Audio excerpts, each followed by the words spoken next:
감정노동이라는 말이 있습니다. 미국 버클리 대학교 혹실드 교수가 만든 사회적 용어입니다. 상담을 하는 일에 종사하거나 고객 접점에 있는 서비스업 종사자들이 자기 본래의 모습을 숨기고 상대방이 원하는 표정, 원하는 몸짓을 할 때 나타나는 현상을 뜻합니다. 감정 노동자들 뿐만 아니라 우리는 살아가면서 큰 목표를 정해놓고 또는 큰 의지를 갖고 하는 일들일수록 큰 장애물, 큰 벽을 만납니다. 중국 속담에 이런 게 있죠. 큰 문제는 작은 문제로, 작은 문제는 없는 문제로 바꾸라. 어떻게 큰 문제를 작은 문제로, 없는 문제로 바꿀 것인가? 방법을 찾아보겠습니다. 벽은 사실 문이나 다름이 없죠. 왜? 뚫리기만 하면 통로가 되니까요. 뚫는 과정에서 받는 것이 스트레스입니다. 스트레스란 내가 이해하거나 받아들일 수 없는 상황일 때 생기는 것이죠. 그렇다면 내가 상황을 이해하거나 받아들여 버리면 스트레스 받을 일이 없습니다. 구체적인 방법론입니다. 먼저 감정의 정리 과정에 대해 살펴볼 필요가 있습니다. 1년 전에 겪었던 스트레스, 어제 있었던 짜증, 지금은 그다지 크거나 현재 존재하지 않습니다. 이유가 뭐죠? 시간의 흐름에 따라서 감정이라는 것은 없어지는데 어떤 단계를 거쳐서 없어질까 이겁니다. 첫 번째 단계입니다. 예상치 못한 일을 만나면 우리는 충격을 받고 허탈해집니다. 힘이 쫙 빠집니다. 두 번째 단계, 분노하고 화를 내는 단계입니다. 뚜껑이 열리는 단계. 사람에 따라서 이 기간이 길게 가는 사람이 있습니다. 저 같은 경우는 아무리 예상치 못한 일을 만나더라도 2분 이상 가지 않습니다. 이유는 왜 하필이면 이것이 아니라 그럴 수 있어. 세 번째 단계, 수용하고 인정하는, 받아들이는 단계입니다. 수용하고 인정하지 못하면 길게 가고 수용하고 인정해버리면 바로 네 번째 단계, 대책을 세워서 해결하게 되는 거죠. 살아가면서 왜 짜증나는 일이 없겠습니까? 그럴 때 얼른 이 네 단계를 떠올려 보시기 바랍니다. 네 단계 중에서 나는 지금 언젠가는 풀릴 감정인데 어느 단계에 현재 들어서 있을까 생각하는 순간 상황을 객관적으로 볼 수 있는 눈이 생깁니다. 그때 뭔가 떠오르는 것, 내 나름대로 방법이 찾아지는 것, 이것을 우리는 통찰이라는 말로 표현합니다. 상황을 받아들일 수 없을 때 받아들일 수 있는 좋은 방법이 있습니다. 자, 따라해 봅시다. 이 세상에는 내가 컨트롤할 수 없는 일들이 너무 많아. 이 세상에는 내가 컨트롤할 수 없는 일들이 너무 많습니다. 이렇게 받아들여 버린다면 수용하고 인정하는 데 도움이 되지 않을까. 사실 스트레스 자체는 무조건 부정적인 면으로 볼 필요는 없습니다. 여키스와 다킨슨의 하버드 대학교 생리학자들인데요. 이분들의 연구에 따르면 스트레스와 수행 능력 간의 법칙이 있습니다. 스트레스가 너무 낮을 때, 스트레스가 너무 높을 때, 이 상태보다는 가운데 중간에 있을 때 오히려 집중을 부르는 양념이다. 중간 단계에 있을 때 스트레스는 오히려 성장의 비료가 된다. 이게 바로 유스트레스입니다. 반대로 너무 낮거나 너무 높은 거, 이것은 디스트레스로 표현하죠. 리처드 칼슨이 얘기했습니다. 스트레스를 없애는 열쇠는 스트레스를 만들어내는 것이 내 자신임을 아는 데 있다. 그러기 위해서 제가 생각했습니다. 스트레스를 어떻게 하면 없앨 수 있을까? 눈에 보이는 뭔가 현상을 참고하면 좋겠다 해서 제가 떠올렸던 것이 물입니다. 물처럼 살면 되겠구나. 인터넷을 뒤져보니까 2500년 전에 이미 물처럼 살아라. 상선약수다. 최상의 선은 물이니라. 이미 노자가 했던 말이 있었습니다. 물은 어떤 특성이 있을까요? 세 가지. 유연합니다. 자기의 모습을 규정해 놓지 않습니다. 나는 잘난 모습, 지위가 이 정도인데 유연성.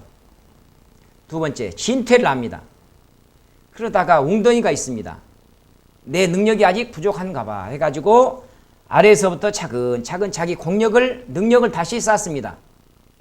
다 채우고 나면 드디어 넘어가거나 돌아가거나 역량과 능력을 갖췄을 때 드디어 나아갈 줄 압니다. 진퇴를 안다. 세 번째는 겸손합니다. 이 세상에 물 없이 존재할 수 있는 생명이 어디에 있겠습니까? 그런데 끊임없이 아래로 흐르죠. 아래로 흐르고 흘러가지고 결국은 강이 되고 바다가 됩니다. 이게 노자의 얘기고 지금부터는 저의 얘기입니다. 바다로 가더니 육대주를 다 아우릅니다. 포용해버립니다. 그러면서 육대주에서 들어오는 온갖 오물 쓰레기마저 수용하고 정화해버립니다. 이 바다의 뛰어난 정화 능력은 어떻게 해서 생겨났을까 보니까 제 나름대로 찾은 답이 2.7% 정도 되는 바닷속의 염분, 이것이었습니다. 그렇다면 인간관계에서 2.7% 정도 되는 바닷속의 염분, 그 성분을 내 것으로 만들 수 있는 방법은 없을까?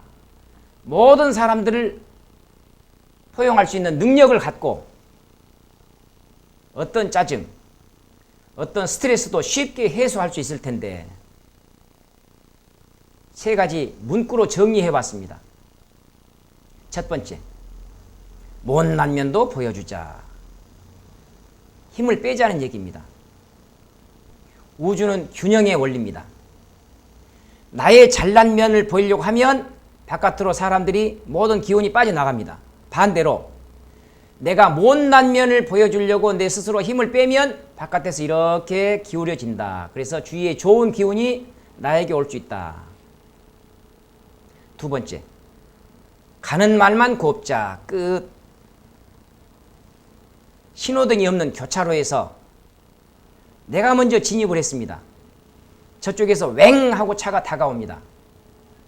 바쁜 일이 있는 모양이구나. 일시 정지해가지고 양보를 해줬습니다. 기대를 하게 되겠죠. 손을 흔들어주거나 땅 하면서 신호를 보내주거나. 근데 그냥 쳐다보지도 않고 쌩 지나갑니다. 마음에 상처를 입을 수 있죠. 괜히 양보를 해줬잖아. 다음에는 절대로 내가 양보를 해주나 봐라. 전부 자기 일이 바쁩니다. 여가가 없는 겁니다. 변화의 속도가 너무 빠르잖아요.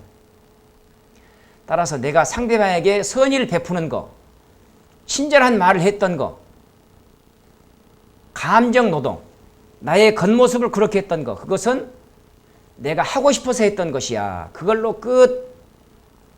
기대를 하지 않는데 가끔씩 옵니다. 이때의 희열감은 말로 표현할 수 없습니다. 세 번째는 나지사 기법입니다. 구나, 갯지, 감사의 끝글자입니다. 사례를 들어보겠습니다. 지금 여기가 옷가게입니다. 매장에서 내가 주인 입장이든 종업원 입장이든 상관없습니다. 손님이 몇 명 오더니 입어보고 벗어보고 들쩍들쩍 하더니 1시간 동안 매장을 구경하다가 그냥 하나도 사지를 않고 그냥 그대로 빠져나가 버립니다. 감정이 엉망이 되겠죠. 그런데 또 다음 손님들이 들어올 때 내가 밝은 표정을 짓고 있어야 되잖아요. 이때 스트레스 상황인데도 내가 스트레스를 받지 않는 방법 어떻게 할 것인가. 군화는 상황을 객관적으로 아나운서처럼 알려주는 것입니다. 손님께서 1시간 동안 매장을 둘러보고 나가는 군화. 중계를 하는 거죠. 두 번째, 상대방 입장을 내 입으로 한번 표현해 보는 겁니다. 마땅한 옷이 없어서 그냥 가는 거겠지. 그렇지 않으면 뭔가 하나 찜을 해놓고 가격 비교하러 다른 매장을 가려고 하는 거겠지. 세 번째, 감사할 조건을 찾아내는 겁니다. 팔이 날리는 것보다 누군가가 들어와서 분위기를 돋궈주면 밖에서 봤을 때 뭔가 돌아가고 있는 모습을 연출하고 있는 것이잖아. 그나마 감사할 일이다. 표정의 변화 그다지 어둡지 않습니다. 나지사 기법. 자, 이렇게 감정을 바꾸려면 가장 좋은 방법은 말을 바꾸는 것입니다. 사람의 생각은 기체입니다. 감정은 액체입니다. 시간이 조금 걸리고요. 행동은 고체입니다. 쉽게 바뀌지 않습니다. 따라서 감정을 바꾸기 위한 가장 먼저 해야 될 일이 생각을 바꾸는 것인데요. 생각을 어떻게 바꾸는가? 사람의 생각과 감정, 말과 감정은 항상 같이 붙어 다닙니다. 왜 하필이면 이것이 아니라 그럴 수 있어. 감정에는 말이 붙어 다니고 생각이라는 것은 말로 하는 것입니다. 생각이 잘 되지 않아. 이것은 생각의 도구는 말인데 마땅한 말이 제대로 떠오르지 않아서 생각할 수 없다는 의미입니다.